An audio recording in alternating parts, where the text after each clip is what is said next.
Today, we tell about Eunice Kennedy Shriver. She was a member of one of the most famous families in American politics. She used her influence to make a difference in the lives of millions of people. Though she never ran for office, she spent her life energetically working to improve the lives of people with developmental problems. Eunice Shriver was best known for creating the Special Olympics, an athletic event for people with mental disabilities. Her efforts changed the way the world thinks about the mentally disabled. You are the stars, and the world is watching you.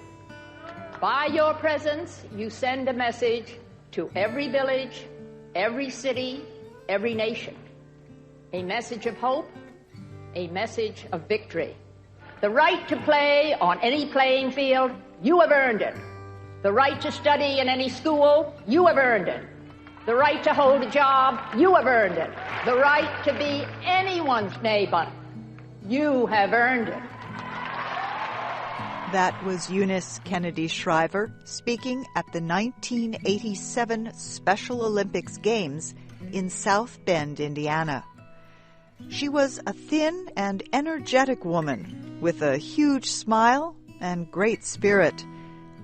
Ms. Shriver officially became involved in helping people with developmental problems when she became the executive vice president of a family organization in 1957. The Joseph P. Kennedy Jr. Foundation was created in 1946 to honor her oldest brother, who died fighting in World War II. Under her guidance, the foundation turned its attention to studying the causes of mental disabilities. It also sought to improve the way society treats people with such disabilities. The foundation also started centers for the study of medical ethics at Harvard University and Georgetown University. Eunice Shriver and her family had a personal reason to be interested in this issue.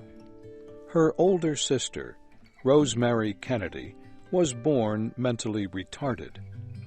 As Rosemary grew older, she became increasingly difficult to live with and supervise. When she was in her 20s, her father arranged for her to have an operation on her brain to improve her mental condition. But the operation left her completely disabled. Her family later sent her to a care center, where she lived until her death in 2005. In the past, mental disability was generally treated as a shameful and hopeless disease. Many families secretly sent their disabled children to grow up in institutions, and there were almost no community activities, resources, or jobs for the mentally disabled.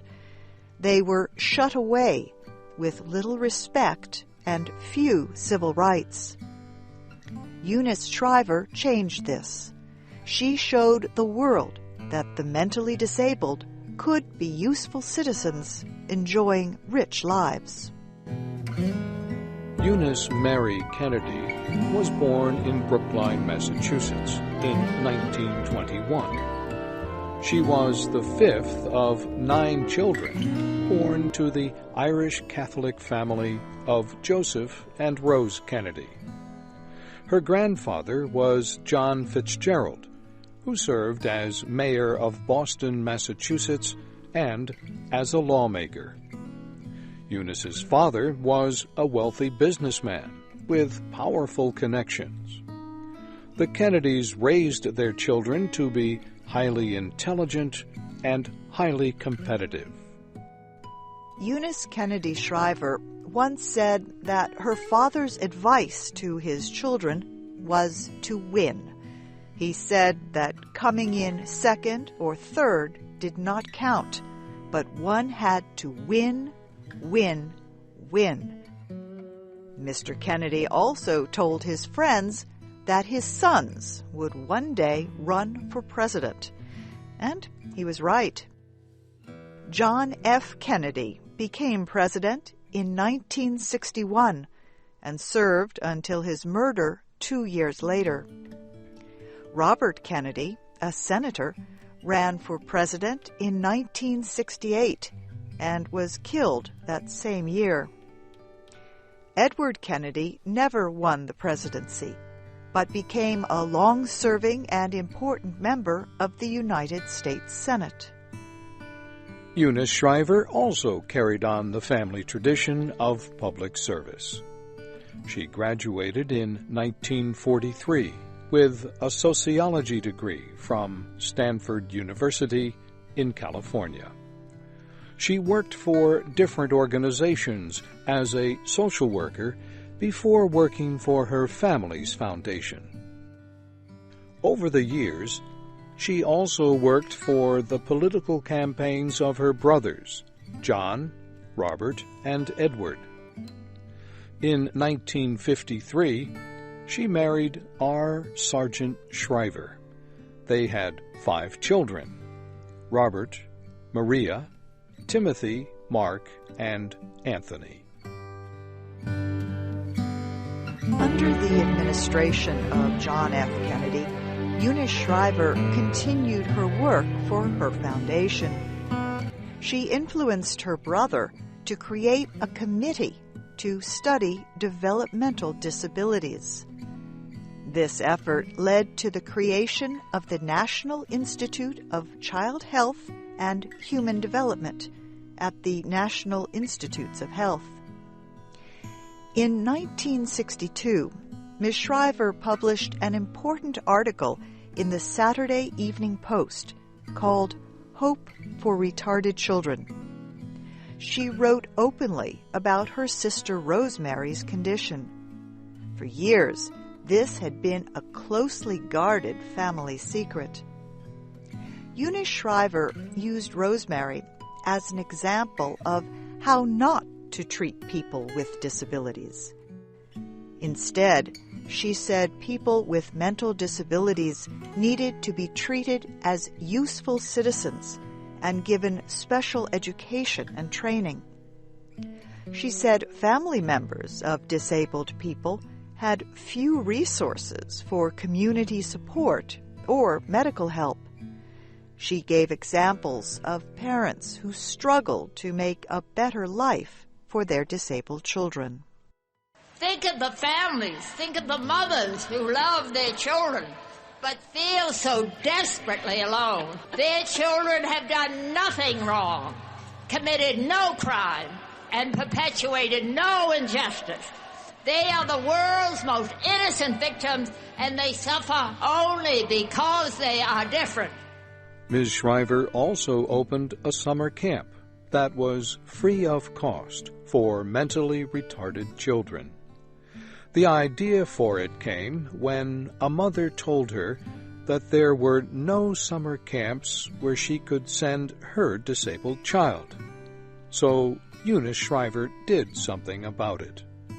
She started Camp Shriver at her home in Maryland to give disabled children a fun summer program filled with physical activities.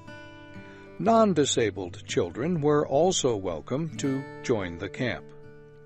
She made sure there were a large number of workers to give the necessary attention to all the kids. And she asked students from private schools to volunteer at the camp as helpers. Ms. Shriver was directly involved in all parts of the camp. She would often swim and play ball with the children. Don't keep them away from something that can change their lives, and give them a new vision and give their parents a new vision of them just because they don't want somebody in the community to say, oh, my child, your child is special. In 1968, Eunice Shriver organized the first Special Olympics in Chicago, Illinois. In ancient Rome, the gladiators went into the arena with these words on their lips: "Let me win, but if I cannot win, let me be brave in the attempt." Today, all of you young athletes are in the arena. Many of you will win. But even more important, I know you will be brave and bring credit to your parents and to your country. Let us begin the Olympics. Thank you. About 1,000 competitors from 26 states and Canada took part in the event. They competed in running, swimming, and hockey. The idea of permitting mentally disabled people to compete in sports was revolutionary at the time. Before, people with special needs were often prevented from physical activity out of concern that they would hurt themselves or be unable to compete. Ms. Shriver said that the Special Olympics proved a very important fact, that exceptional children with mental retardation can be exceptional athletes. Today, the Special Olympics has grown to include about 3 million athletes in more than 150 countries. Let us not forget that we have miles to go to overturn the prejudice and oppression facing the world's 180 million citizens with intellectual disabilities. Eunice Kennedy Shriver continued to work for the disabled in other ways. She created an organization called Community for Caring. It works to reduce teenage pregnancies and educate students about creating caring and respectful communities. Ms. Shriver received many awards for her work. These include the French Legion of Honor and the Presidential Medal of Freedom, America's highest civilian honor. Eunice Kennedy Shriver died in August of 2009 after a series of strokes. Her daughter's husband, California Governor Arnold Schwarzenegger, said that she was the light of the family. And he said her pioneering work for social and scientific improvements changed the lives of millions of developmentally disabled people all over the world.